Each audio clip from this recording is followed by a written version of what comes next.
Thank you so much fans meetup plan చేసినందుకు thank you మీకు and మీకు కూడా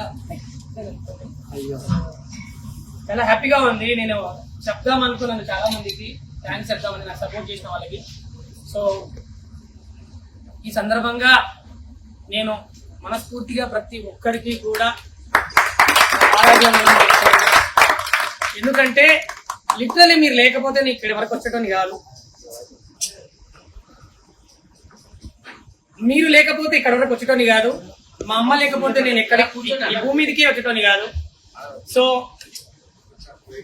నేను బయటికి రావాల్సి వచ్చింది లిటరలీ మా మమ్మీ కోసం. ఎందుకంటే మెయిన్ చాలా మంది డౌట్ అయితే అది ఒకటే, రాము రాథోడ్ వాకౌట్ ఎందుకు చేసిండు బిగ్ బాస్ నుంచి అని చెప్పి. సో చాలా మందికి డౌట్లు ఉన్నాయి, వాళ్ళు ఏదైనా స్క్రిప్ట్ చేశారా లేదంటే ఇంకేదో చాలా మంది నన్ను అడిగారు. సో నేను వాళ్ళకి ఒక మాటలో సమాధానం చెప్పలేను. Because big boss is very biggest stage, అది ప్లాట్ఫామ్, అది చిన్నది కాదు. సో నేను ప్రతి ఒక్కరికి కూడా నేను చెప్పుకోలేను. నేను ఎక్కడికి వెళ్ళినా కూడా ఒకటే క్వశ్చన్, రాము రాథోడ్ గారు మీరు బిగ్ బాస్ నుంచి ఎందుకు వచ్చారు? ఫస్ట్ నన్ను చూసిన తర్వాత ఒకటే క్వశ్చన్ రేజ్ అవుతుంది అందరికి, ఎందుకు వచ్చేసారు? బాగున్నారనేది ఎవరు అడగట్లే, లిటరలీ బయటికి ఎందుకు వచ్చారంటున్నారు మెసేజ్లలో ప్రతి దగ్గర. సో నాకైతే నాకు ఆ రోజు లిటరలీ మెంటల్ గా నేను ఫిక్స్ అయిపోయి,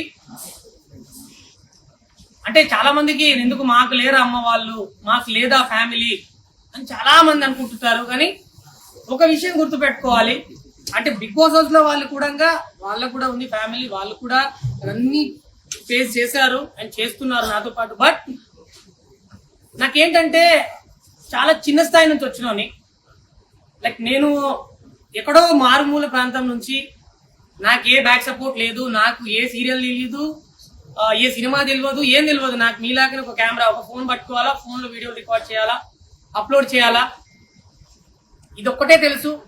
తర్వాత నన్ను నేను ఎలాగైనా